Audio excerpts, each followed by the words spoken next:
Jenengan nggih sumuk dengkul mamoh kono. Oh, lha bocah mendem semir bocah iki.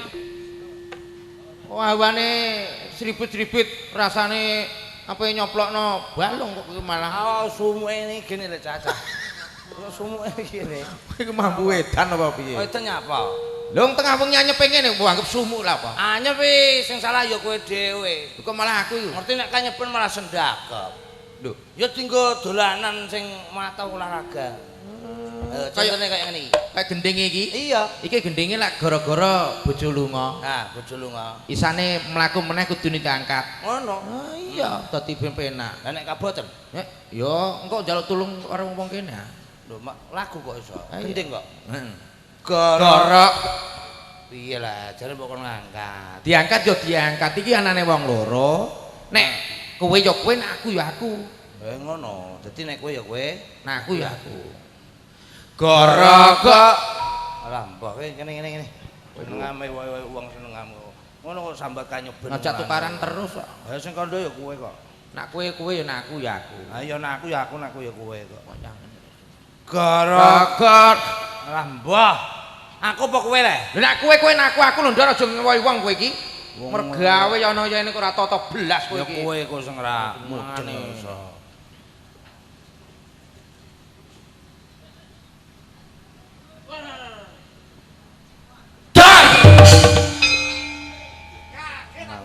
Wis senengane iku menggeti-geti wong wae. Get-geti wong rek geti-geti wong.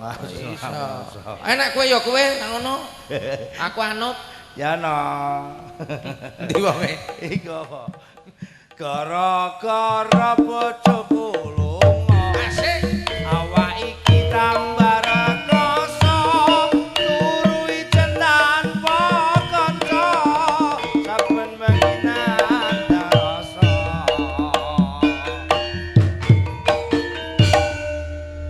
Ya no ora kanyeben. Bojoku meng. Kok bojomu sik. Kok bojomu mengo iki? Ora tanggap blas aku. Inu. Sapa? Lah ya aku wong piye? Bojoku mengo, kok bojoku mengo iki? Ya blusuki lah timbangane mengo. Nggo eman. Oh, kok gue mana apa? Kan blusuki ya ana bendang mana. Mangkel. Ya ana saiki disebutan duldi ya. Duldi apa? Ya ana duldi. Tegese. Ya ana ngrendudul ya dadi.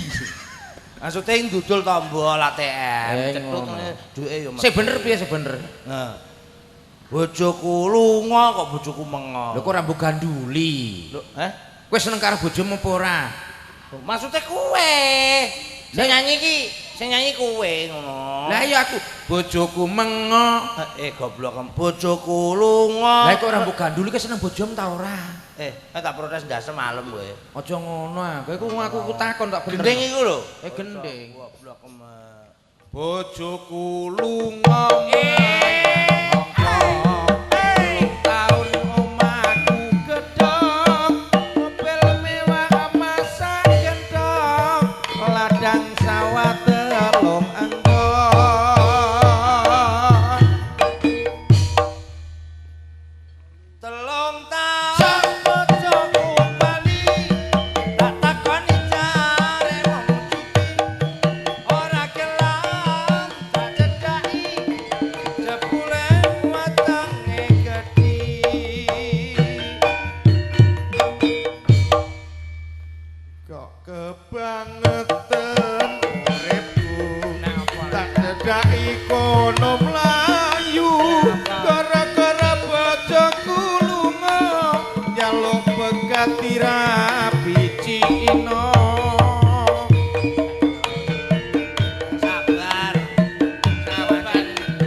Dah kene. Sumuke ngene kok.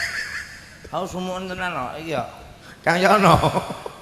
Kok mentolo glimbong ngene iki lho. Lha timbangane ngendhak lho gawa kasur kowe mang. Anane glimbung merko apa? Perkara no? Anake rewel. Kok iso? Anak sing ndi? Anake iku anggere yamene rewel kok. Lho bocah wis gedhe tok rewel iku lho apa? Maksude iku mudeng ta ora lek caca. Lho anake wis gedhe perawan ha? Anake sing cilik iku lho. Lho anak sing ndi Kang? Mulane turune men murep ae. Anake rewel kok. Lho ngene iku sing wedok ya ora pengertian kok. Napa? Lho ketenak ponakane pola. Ngono ku ndra, nah ayo mulai gini rek. Moh, ya ono moh dijak mulai. Moh. Kuwatir. Wih, karena kuwatir. Ah bojone gopok epol. Kowe kok ngerti nak bojone kancane gopok iku lho. Bojone diuncali kathok ya ono meteng lho. Iku lho nek ora percaya. Oh, ngawur kowe iku wong kok Bojone ya nek gopok andane. lho delok iku lho. Jajal lho. Oh, demak-demak terus sama anak neh kowe. Iso andane ra gathek iku. Wong batine iki ya kepengin ngono ben kancane akeh kok ora. Ya ono moh. Atik emoh iku. Alah, jane penak ya gak masalah kok. Dadi jajine njaluk atus bareng langsung guwendel buang kok ndekek lore omah kok biuk opiok. Benas jane nek ngedusi. Lho delok ngono iku lho Ndon. Apa? Rada piye kok jenenge wong ketoprak mau dikawiti gasik. Heeh. Kawiti jek sore, Ha. wis ndangdutan sak sore, sing nonton do pegelen. Nah, terus Korsine rada ana sing lodang wong sing nonton iki lungguhane ra mau bokong dak kok. napa? Sikil-sikil do dungkahno iku lho. Nanti ya Allah Gusti. Ngalale mbok. Iki lho mbok delojor malah kaya wong ape mbayek. Wis buka pira le, Mbok? Lho, Buka 6. buka 6. Yo nek buka 6 yo engko iki jam 5 lahir lho. Duh, kowe kok ngerti? Kok kaya biduan ae kowe. Kok biduan penyanyi ta apa kok? Sing aku putih-putih lho. Bidan are biduan. Goblok ora toto. Pas ane tukang mriksa iku jenenge biduan. Bidan. Kelang bidan niku. Delok. Gara-gara bojoku lunga. Awak iki tambah rekoso. Turu ijen tanpa kanca. Saben bengi nandang rasa.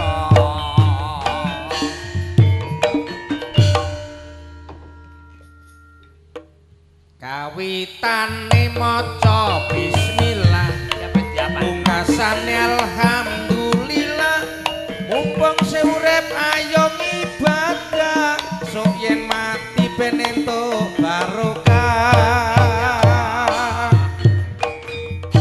Iso ae. Isa. Nandur tepu ning ora-ora. Bojo ayu nyawisi tangga, Ana gaplek kok dipepeni. duwe bojo elek alok dipateni. Kurang ajar. Begini. Nandur tebu ning ora-ora. Bojo ayu nyawisi tangga. Lah dek ngono. Lho iya kaya ngene iki tak tinggal main. Heeh. Bojoku ora wae lak lumayan. Ngene kuwi ning omah deng kerentap do nginceng. Mulane iku. Lah iku mangan sing guri malah ngenes. Lah sing piye? Ana gaplek kok dipepeni. Duwe bojo elek alok dipateni. Gak pas. Kok Timbangane dijak jalan-jalan ora pantes digandeng. Ora pantes blas. Pateni ae golek aneh. wong kok kaya kowe iku senengamu iso. Kudune ndek bojo elek lah jan elek Dia digemateni. digemateni. Kok kebangetan uripmu. Tak cecaki malah kono mlayu gara-gara apa sepulunga njaluk paket ati rapi cina. Pas aku ta kok kebangetan uripku. Heeh. Tak cedhaki kono mlayu. Terus? Gara-gara bojoku lunga. Nyalo pegat dirabi yono. Senengamu. Kok pas iki lho iki mau mangsalane piye? Ngarepe anggurene ya Ngono. Njaluk pegat dirabi yono. Lah iya. Ngene iki yo ngene. Piye? Oh, nongol ape bongkol. Sembah jenenge golek gak apa nyambut gawe golek duit ya sak. Aku rasa mati. Napa? Surat kematianku ilang. Lho perkara ana surat mati nggo surat barang. Mulane niku nek gak nggo surat kok contone kok ape daftar apa kudu golek surat. Hah? Alah omonganmu ora ana. Wong iki kabeh menungsa urip iki tetep mati. Jare sapa? Tetep mati ya. Lho sarung dipateni ndelik dhisik ah. Lah malaikat iki kancam ta sapa kok iso. Yo tak SMS ah, aku urung aja pateni dhisik aku tak ndelik aku ngono. Sembrono cuk. Saiki urung tau dicoplok bata malaikat. Lho kecepet-cepeten iki mbangkep kuli batu ta apa kok. Mulane urip ning alam donya kaya ngene iki lho Mas. Awak dhewe iki kabejan. Ngono. Ya ana ya ini angger setahun sepisan awak dhewe diarep-arep karo dulur-dulur Banyudana. Khususipun sedaya panitia iki matur sembah nuwun. Bener. Dulur lanang Kang Yono. Ya ana ya ini angger yuk. Ngene iku nek pas gak mergawe bengi pamitane ning ndi, Je? Goblok tinggal delok ketoprak terus. Ya ana ngetutno aku terus. Pamitane ning ndi, Je? Ngene iku pamitane ning ndi, Je? Ngetutno ledek ketoprak. Aduh dono. Iku kelakuane bojomu mulane terus ditanggapno awak dhewe wang ning ya alhamdulillah. Iya. Mergo ndekne ngematno saben ketoprak pentas iki dimatno lakone kok apik-apik delalah dina iki dijalukno lakon sing apik. Pilih-pilih ngono lho yo gatekno luar biasa ora kontotno ledek. Maune Kang Yono iki nggih ben ora tata yo. Walah saiki malah nemen. Maksudnya rodok mari ngono. Maksudnya rodok mari jog bolonan aku iki lho walah. Wah, cara ora bolonan aku wis sedina ngeler kabel terus ra iso. Ning omah ayo sataan terus pokoke. Ngono iku aja mbok omongno terus mesakno delok lho. Sapa? Delok apa iki delok. Asam turu. Lha apa iku? Cicil culek nang mripate. Engkel ngomong ae. Ngono ya disoting ya disoting. Ora sadar esuk mlebu TV kok. Layak iki mau wis diarep-arep menawa. Napa? Apa ngelaki dulurku gendon karo nongol. Delok ketoprak terus nggawa tiker dienggo glimbong. Ana sing gelar gelaran, ana sing gelar koran. Ana sing gelar plastik. Mau tak pikir-pikir malah kaya kopiko. Lah kaya kopiko. Bokong buntel plastik. Kaya kopiko iku. Anyep-anyep ngene iki do lho, padha kemulan jarik, kemulan sarung, ana sing kemulan selimut. Neng sampean Mbak, gak apa-apa Bu, kemulan sarung, kemulan selimut iki gak apa-apa. Terus, neng sampean tak kandhani jo pisan-pisan kemulan sak. ndak kene wong anyep Pak Dek. Wong nggonku iki randa swidak 7 tahun menawa. Umur swidak 7 tahun. Iku dikemulu sak iku meteng nganggur kok. Omong amling kok. Kowe ora percaya nek kowe wong sing roh aku kok. Kowe termasuk omong ame mlepok. Wong kemulan sak iso meteng iki lho. Buktine ana ngono. Maksude iki sake bekas tepung kuwi to. Ora. Sak bekas urea. Dudu. Lha ora ngono sak dienggo kemulan kok meteng iku sak apa? Sak ijan sing ngemuli. Oh, bener tunggale iku mang tunggale ya ana. Sak ijan doldi. Mangkelno wong ae. Gumonku ngene lho. Delok iki lho, bocah kok pintere ngono. Nah aku tak tangkep ngakulino bal-balan. Aja mok sitok tekan, korong kelo tak gane muleh. Mulane aku kulino bal-balan. Aku kok kon tangkep kembarane lho. Ya wis tak kuminter ya iku kok, mulane tak jenakno. Nek yone iki rada luwung ku bengose malah kaya pager kabupaten. Nyumu empres sengkrang-sengring lah yon aku ngono. Di ngene iku kowe take angger teko buntul-buntul loro. Ya iki jeger ta apa le cah ngono. Angger dikon dandan ketoprak kowe takete nyelingkup. Ya kok kober-kobere tak mau iku lho ya. Lah iya kok iso. Wong jenenge wong seneng ku piye? Ndon pun kono-kono tetep ya digoleki. Aneh iki apa? Panitia mata-matae ngono. Kon nglumpukno dhuwit ya delalah ya pinter. Lho piye wong tanggung jawab? Dana anggaran sak menambane sak RT 3 lho. Lah iya. Tanggap ketoprak danane pira jek sak munambane nek mbok pikir. Iki lho pasrahno wong-wong niki jutene ya jadul kabeh. Lah ya umpama kaya ngene iki kepengin sedekah bumi ora ana kaya Mas Yono sak kloron ngene iku. Kaya Pak RT Kasirin sapa? Ya Pak Kasirin. Kasirin. Lho ngene iku dadi Kasirin. Heeh. Kasirin. Lah mulane kuning sayang sithik. Kene. Nek mata-matae kon munggah panggung nang jene wali. Tuman ana pengumuman ngaturno matur nuwun karo donatur wong kene dhewe kok njaluk wakil aku. Lho ngono endi lek RT endi lek RT? Ngono kok mbok amplope mok 50 100 lek. Wonge keturon kesel. Ning ya ora apa-apa. Jebul-jebul wong Banyudana iki awak dhewe wis padha karo keluarga. Bener. Kenek apa sampai aku dhewe sing dilibatno kon ngucapno matur sembah nuwun. Perkarane siji. Matur nuwun karo segenap panitia dulur Banyudana ping pindhone. Akulah semenaga dari wakil pihak Sandiwara Ketoprak Wahyu Mustika uga ngaturaken matur sembah nuwun kagem dulur-dulur bapak-bapak sesepuh sedaya kemawon khususipun warga masyarakat Banyudana sing donatori sing nyumbang sing memberikan semangat contohnya kaya Bapak Haji Suyoto terus PT SMA ya mau PT-PT mang ya ana sing terus PT Indo Seafood luar biasa. Iya. Penyangga dana ya ana ya ini takoni luar biasa. Iya karo ya. Manggape barongan barang gengi. Lho ngene ku Kang. Lho sampean niku ngomong nanggap barongan barang lak kondo aku. Lho kondo lha apa? Lho aku ndek kru anu barongan mbok anggap. Kowe mlepokmu pamer mi lho. Lho ngene kok dulur duwe barongan dhewe yo nanggap liya. Lah sing ngerti ya sapa nek kowe duwe? Ndak yo dikabari. Yo ngono kok ya nyon sesuk nek. Iki lho duwe rombongan barongan. Duwe tenan. Personile kon ndi ae? Personil iku ora tapekno ado-ado. Sapa? Sak dulurem dhewe, sak keluargaku dhewe tak kandhani. Dadi sak keluargam dhewe? Ya termasuk luar biasa keluarga wong seni to. Wong seni ya. Mulane kuwi jare ya bener kandhane nggih biyen jare Pak Am seniman. Seniman. Ibu Seniwati. Seniwati. Mulane anak-anak senewen. Ngawur. Tegese ki yo melok seniman Seniwati ngono. Lah iya seniman Seniwati mulane awak dhewe nek gendon iki wis karuan. Ngerti. Iya. Lah nek kowe jebul ndek seni bareng-bareng. Lho kandhani kok. Personile jadine keluarga kabeh. Sak keluargaku dhewe. Sing ngendang sapa? Sing ngendang iki anakku. Sing gendruwo sapa? Sing dadi gendruwo aku. Kowe. Sing dadi barongan. Sing bareng sapa? Maratuwaku. Sing mentul bojoku. Layak bojo mlak munak mana. Lho ancene sak keluarga tak klumpukno ben kompak. Ngono. Dadi entuk rezeki dipangan bareng-bareng. Mergo sak keluarga. Iya. Rombongan barongan. Barongan. Sing manjak sapa? Anakku lanang. Sing gendruwo sapa? Aku dhewe ngono. Sing bareng sapa? Sing bareng maratuwaku. Sing mentul. Bojoku. Nah ya lah bojomu nggih nyak diincengi wong terus. Bocah iki piye bocah iki? Lho, lek bocah iki piye? Aku lak duwe seni barongan. Sing dadi gendron ki aku. Terus sing ngendang anakku. Terus sing dadi barongan maratuwaku. Sing dadi pentul sapa? Bojoku. Lah yo niku berarti bojomu sing mentul. Lho. Maksudnya ngene lho, Bu, Pak. Ampun salah paham. Sing dadi pentul iku lho.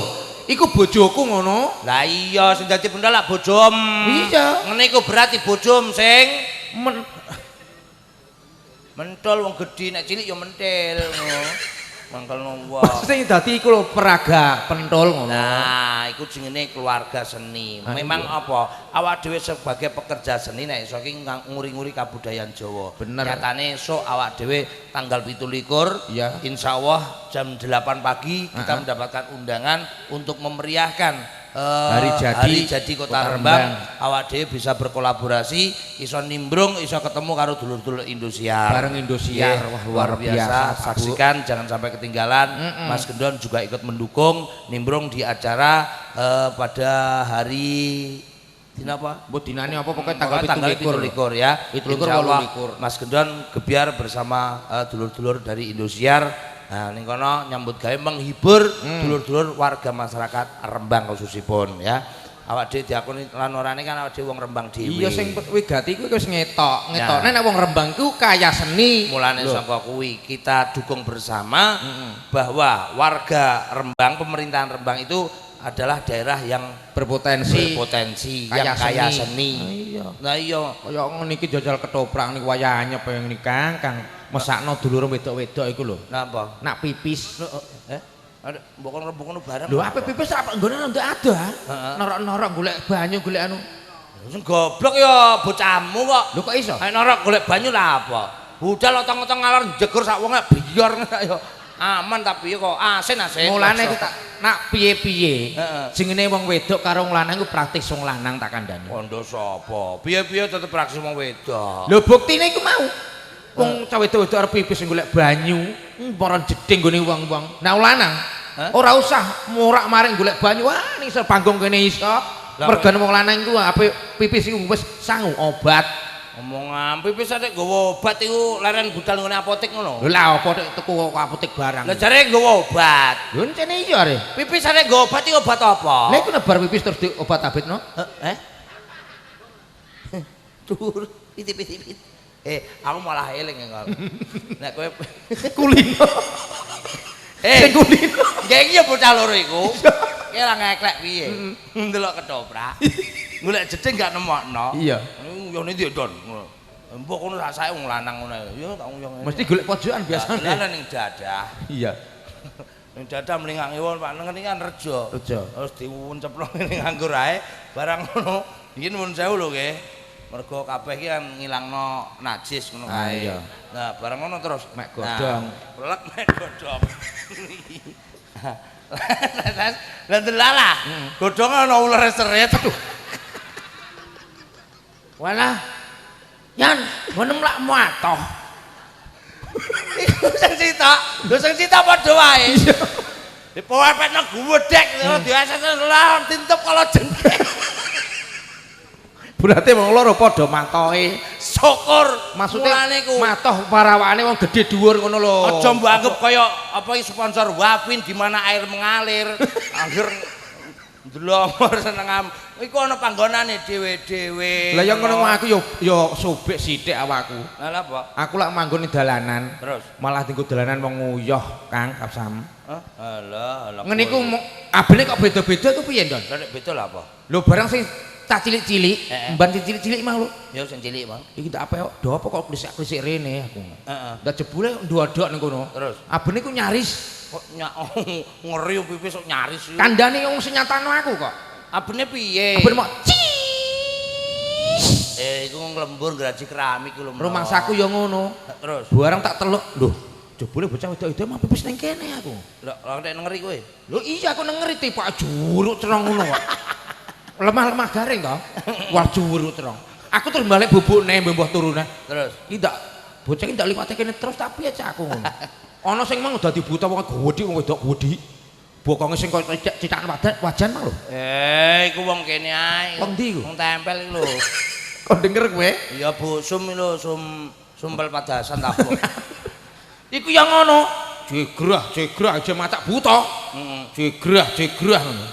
Bolah barang tak ngono mak abene mak biyak. Iku lha apa ku? Kurang ajar. Pipis kok mak biyak anggur iku. Lho, pasamu apa? Masa iso pipis kok mak biyak assalamualaikum. Maksudnya mak biyak iku mergo ndekne iku nggo banyu sak timba. Terus bar pipis digebyur biar banyune sing krungu. Ngono lho perkara ngono kok gumun iku lho. Terus uncuk ngono pola. Gewegere sambule ngono. Niku tak mlaku timik-timik terus teko nggon. Gang sedhil ana mbah sapa, Mbah Sarmi, mbah sapa wong tuwa. Heeh. Wong tuwa rambutnya putih ngono. Omahe pojokan ngono mang, apa ndelok ketoprak ngono. Mlaku ya ceketek ngene. Ngedeng-ngedeng niku. Iya. Jane wong tuwa ngono. Iku tak barno wae wah biasa wong iki ndak ape nerak aku tak piye aku. Bareng ro aku nglingkung ndek nyelengkar. Nah. Iya ana wong turu. Ngelengkar. Lho ora ngono janjane apa lah? Aku ora ngerti. Ora mbok takoki kok. Ora wong aku turu wong ndek wis ngliwati aku kok. Lha kowe turu kok ora diliwati. Lho, aku turu-turu kucing. Ya nek menawa disaduk aku ngono. Bareng gang sedhe lho ndekne ning pojokan. Terus cekel-cek juwarike. Heeh. Seret. Jebule ya pipis. Suarane beda karo wong-wong liyane ku mang. Ngamu. Lho dikandhani kok. Pipis terus ngene iku no. Ora. Masa beda? Barang diaken mak seret abene walah mah luar biasa. Piye bener? Rang tang tang tang tang tang tang tang tang tang tang tang tang. Kok koyo montor ngono. Lho, aku ya gumun. Lah iya. Masa kabeh biok. Kabeh cis. Lha wong tuwa tek malah rang tang tang tang tang tang tang tang tang. Mau ngono. Ngene ku ape ententekan. Heeh. Abene ya ana neh krungu aku. Tang. Tang. Tang. Iki apa cak abene kok klontangan ngene? Ya sing goblok sesuk ngono kandhani. Heeh. Perkara pipis kok rantang-rantang koyo bleran montor iku. Nah, aku terus lak penasaran. Lah terus. Barang penasaran tak titik oleh ning nggone iku mang tuwek iku mang. Ije penasaran kowe. Wis bar terus ngene lho karo mlaku neh. Nenggake Mbah ben kok ngono apike aku ngono. Penasaran iki ana apane aku. Nah, barang tak delok tipake ndon walah ya bener suarane ngono ah. Lah karo apa? Lho jebule ngisore iku ana kethokan talang kok. Alah besok nek kon ngkrehno. Sesuk ngene ae. Heeh. Besok nek ana nyayem pipis. Heeh. Kon apa iki kon adonge nganggo umplung ta apa ngono lho. Iya. Nganggo umplung kaling ta apa ngono. Lho suarane apik. Suarane ben tok tok tok tok tok ben koyo nanggap ketoprak. Mangkelno wong ae senengamu iso. Ngene lho Mas. Apa? Dadi nyambut gawe ning kene iki awak dhewe iki matur sembah nuwun termasuk rejeki. Jenenge rejeki ora dioyo ya kaya ngene iki. Aku ya ora tahu jenenge awor jagong iki ya jarang banget. Ning lewat HP ae, lewat HP ya nomor iki ae lho Mas lho. Nuwun sewu Mbah Koplo ya. Lewat nomor HP iki ae lho. Nyatane awak dhewe iso teko mrene. Takoni apa tahu nanggap ketoprak iku carane piye? Ya ora tahu. Kabeh kepercayaan. Kepethuk ning Indo ngapret iku lho, ngapret jengkolem ngono. Iku lho. Indomaret. Walah wis piye aku karo ndekne iki padha karo dulur. Padha karo dulur. Cara anune ya kecoleke kan bos ndekne ning kene. Iya.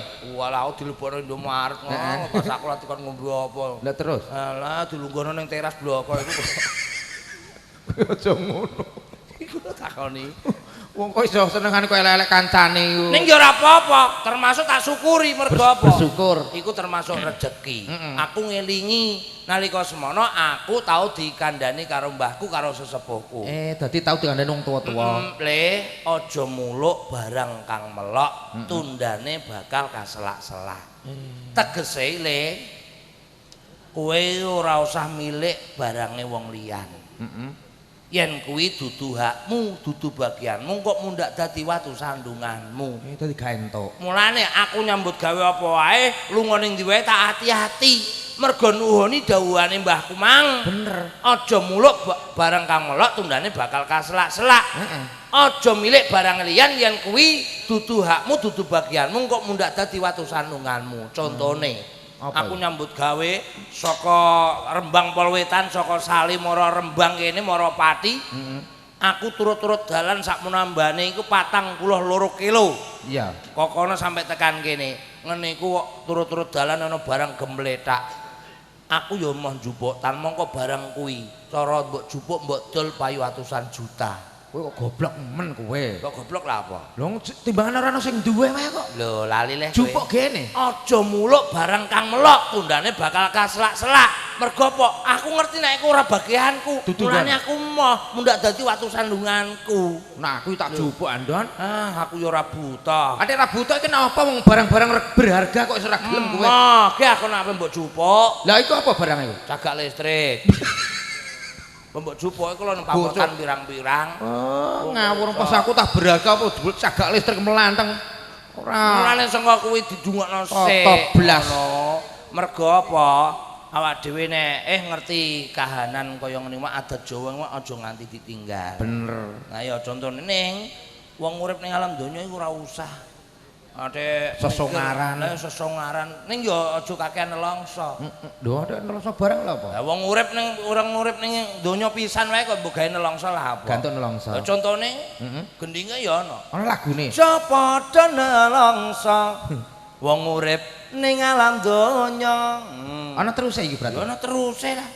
Lagu zaman kuno kae. Zaman kuno. Padha nelongso. Wong urip ning alam donya. Yo sinau ngaji. Besok kanggo sangu yen mati. Jamu temu ireng. Awakku lemu bojoku seneng. Ya ana ya. Seneng. Supir lori. Susu kemper diolori. Kurang ajar. Kurang ajar kowe. Lho parian ngono lho. Parian yo parian. Mosok supir lori kok susu kemper diolori. Yo kene nareng. Oh, iki mana disoting, sesuk disetel Mbah Koplo malah Mbah Koplo atut piye terusan ngolori. Hobi ora masalah. Kok hobi. Supir lori. Nggonku mikir setengah mati. Nggonku mikir setengah mati. Ndol gondal gandol. Antange gedang. Apa mbok apakno iki? Parian. Parian. Ayo padha kumpul, padha sembahyang, hendol-dol gondal gandol, wae kelapa. Ayo padha kumpul, manembah sing kuwasa. Iso wae lek aku pinter. Hendol-dol gondal gandol, kentongan kayu jati. Ayo padha kumpul nginceng wong duwe bayi. Undi bayi mbok inyang lek culek wong Lho kowe aja salah paham, aja ngres pikirmu. Lah nek ngono. Nginceng iku tegese nginceng nek umpama sing duwe bayi iku butuh pertolongan. Ayo bareng-bareng dong ditulung digawa ning suket mas. Ya ngene bahasa nek suket mas untuk meremuk. Sing tinggo priksa iki. Puskesmas. Lah yo, Puskesmas nek suket mas. Lah suket mas. Goblok puskesmas ngono. Suket mas ngono. Pus. Meong. Ya, tak suwampluk rambemu wae. Lho aku tau ngundang pus. Meong. Maksude iki ya Allah Gusti lah kok iso goblok meneh. Kowe iku lahir dhisik kok goblok ndasem cilik ya apa manahi. Lho nek mbok ngono rega. Nah niki ben pinter ndasem sesuk ganti. Diganti apa? Ben gudi ketok muatong ganti ndas truk tronton ngono lho. Ngangkelno wong ae. Kok ana wong mbok kon ndas truk iki lho. Puskesmas ngono. Ora iso aku camune puskesmas. Lha iku apa? Kowe seneng bontokno wong terus to. Mulane iku pring nalep-nalep Mbak Ayune lunga nginep. Nginep ning lumutan. Susu gedhe nggo mut-mutan. Tak gocek kowe. Lha apa? Wis ngamu iku mblosokno. Lah kene lek susune sapi dienggo mut-mutan pedet lek kene no. Lah ancene sapi wayah nyusu. Lah mulane iku senengam kok iso. Saiki tak takoni. Napa? Ngrembug susu lho ya. Bedane apa? Susu ibu karo susu kaleng. Lah karuan nek susu ibu iki ciptaane Gusti Allah Subhanahu wa taala. Ya ora iso. Nek susu kaleng tuku kok toko lho. Cak cilik-cilik ya ngerti nang ngene. Lah iya. Lah nek kowe apa? Bedane susu kaleng karo susu ibu. Bedane apa? Nek susu kaleng iku manis dan kental. Pasti Susu apa kowe? susu kaleng. Susu kaleng. Manis dan kental. Nek susu ibu? Nek susu ibu manis, kental dan kentul.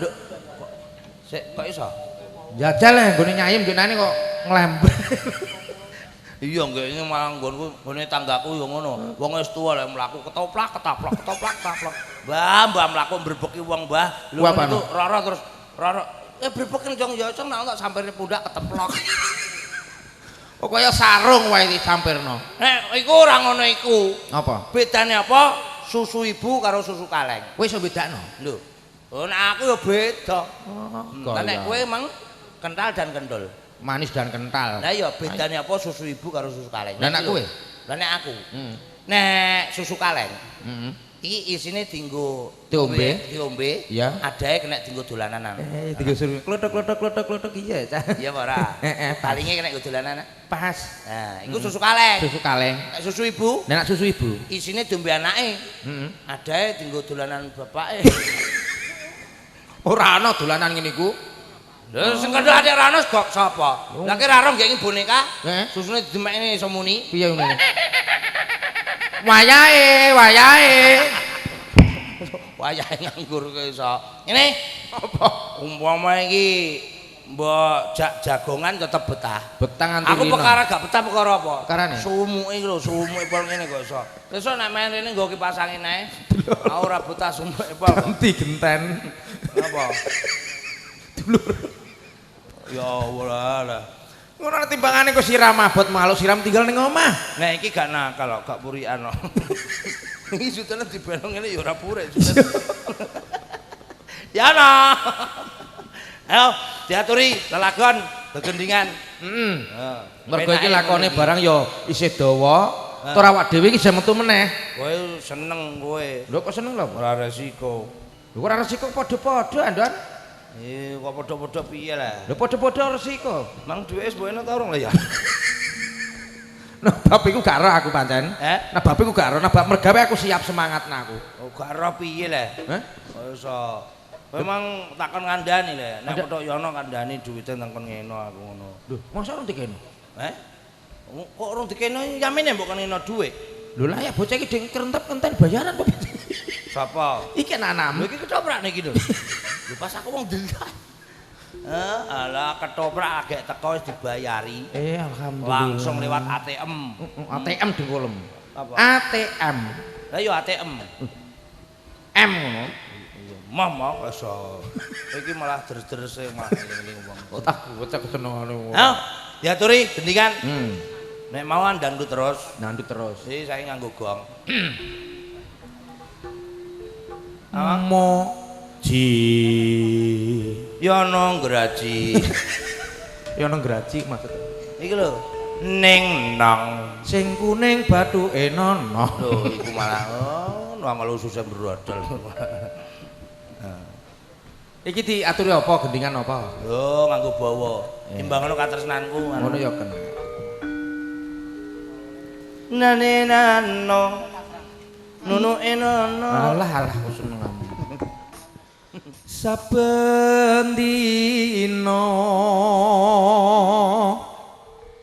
mung ngalamun.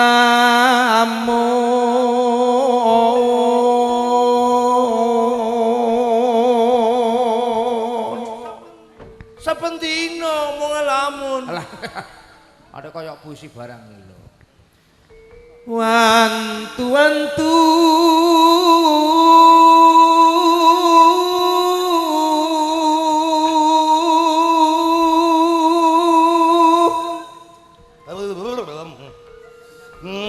iki mang jeruk ceblokan kon dilayon.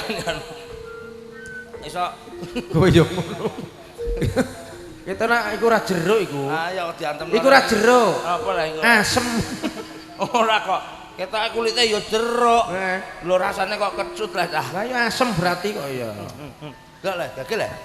Gak lah. Wah, dikira nak kecut tok. Hah? Kecut tok. Ora. Gagel lah, jalan. Mau baru kepak-kepak. Aku dikandani tok aku. Jeruk selalu oke pol kene jeruk mah. Jeruk lu tukang kondi Magelang ya. Layak legi. Legi ya? Legi ya? Wah, cah. Bocah iki legi. Bocah tak kene. Bocah kok pinter nah. Heh. Lah apa lah? Kandhane dulur-dulur dan. Kenapa re? Hah? Hah? Lu perkara ngono. Bar mangan jeruk iki rasane kok ngene, Ndon. Lah apa lah, Ngong?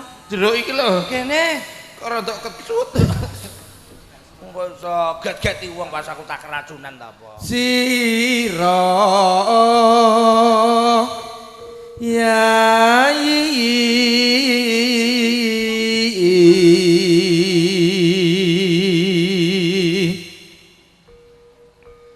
janji urip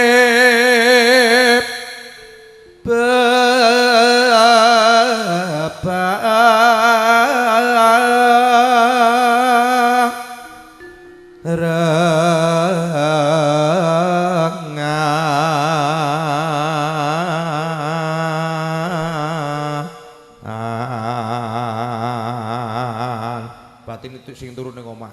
Apa? Sapa le bengak berbek. Ngawur nglek anu yo ngene iku. Bunga susah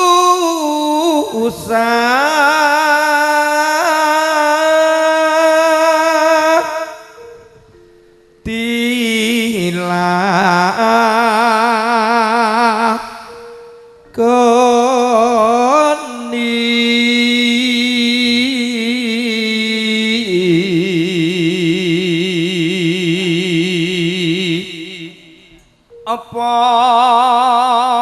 tengiko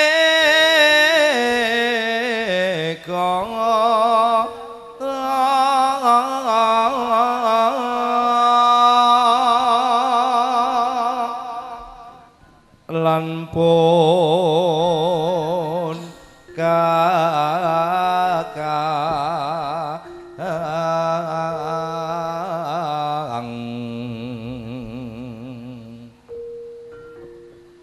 tresna kurang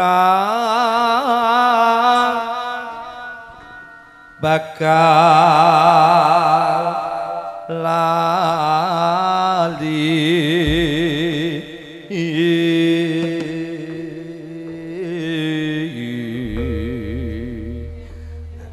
jadi ngene iki lah ya karo nglipur Mbah Koplo. Iya. Ben gak dangdutan terus ae. Lagu Jawa ben nenge apa gong ning kuping gak bising kan. Sesuk ntar disetel-setel. Jebul ya penak ya nganggo gong barang. Iya kandhane kok. Wong Jawa kudune yo ngene sone syuting amen ning dangdut terus kok iso. Iki bolo aku ketoke kafe lerem gitu. Apik. Matur suwun, Mbah. Nggih, apa aku volmetere luar biasa, Mbah. Kanca-kanca diesel-diesel nek pengen nganggo volmeter tak kok, Mbah. Mbah Koplo regane murah. Murah. Saestu. Ning kono-kono sotok 200, 200 selawe. Iki kancaku yo ana sing blondrok barang.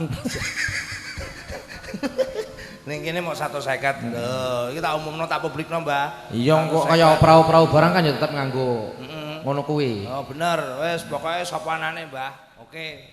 Masuk. Saben dina mung ngelamun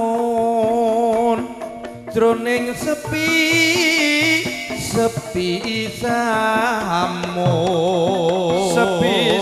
semu amung tansah kadulu wayanganmu duh nimas wong ayu lilali tanpi solali saya anggra ruci tengah hati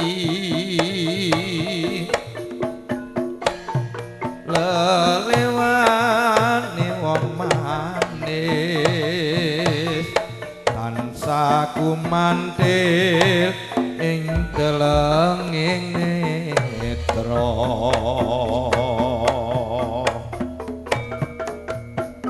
apa tega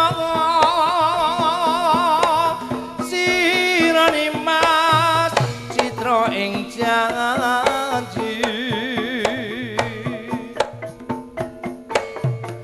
misake katresnan jati lamun mengkono piye katresnanmu mongko nimas katresnanku bebasane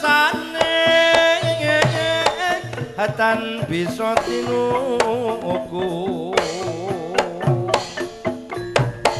tunduk lawangan prasetyanku ndak korbanake jiwa lan ragaku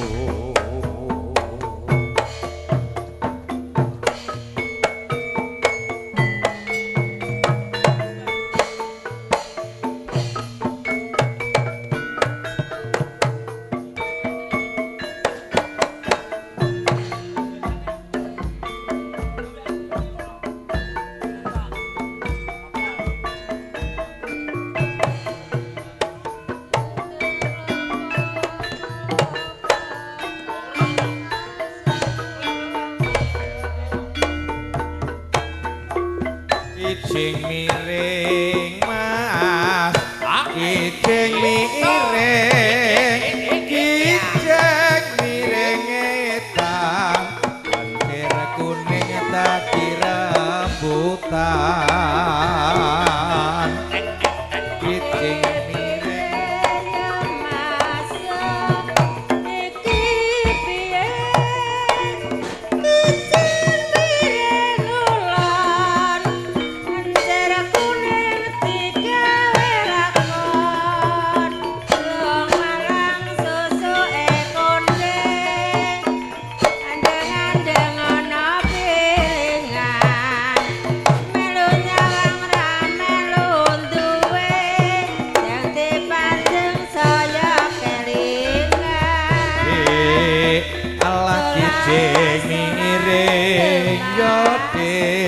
kijing miring larati sampirke mae cedak orang ngampirke kijing miring yang mas kijing miring jak hotril walu kijing miring lodhe kijing miring tempeti sayur lodhe wong kene makmur kabeh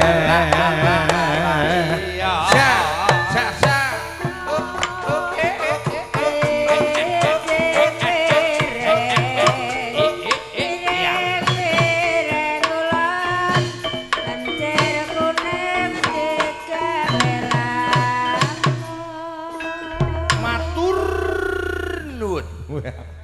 satunggaling gening iku mau imbang ana katresnanku karo jeneng Kijing Miring menika wonten pamundutan Godril 88. Godril 8 kembar. Godril 88. Lah ya 88 ya kembar kok. Iya. Heeh. 8 dro. Monggo. 8 dro metune 3 loro. Godril kalajengaken 8. Monggo. Monggo. Yuk.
Kripik gedang kripik telo sithik edang padha rasa. Kok menawak dhewe iki nggone ngaturi pambagya karo dulur-dulur jangkungan kene, nek ana kekurangane awake dhewe njaluk pangapura sing sak akeh-akehe. Wis sak jamak lumrahe mergo awake dhewe iki menungsa lumrah sing ora adoh saka kesalahan. Tur iki mau ngene, Ndon. Kenapa? Aku iki krungu kabar. Kepiye meneh? Nek ning Kraton Kertanegara iki ana sayembara. Ana apa? Sayembara. Melok ngetoni sayem jauh. Kok sayem dengkul borone ndi? Sayembara ngono. Lah iya, aku borone kowe ae aku tak melok ngetoni sayem ae. Kepenak kowe. Maksudnya sayembara apa? Sayembara iki sok sapa wae. Heeh. Ning kono lak ana putri sing ora iso ngomong, putri bisu. Ngono. Heeh. Sok sapa wae sing bisa maluyake utawa bisa maraske supaya bocah wadon iku mau iso waras. Nek wadon bakal disedulurke, nek priya bakal dijodokke minangka dadi bojone. Kaya ngono.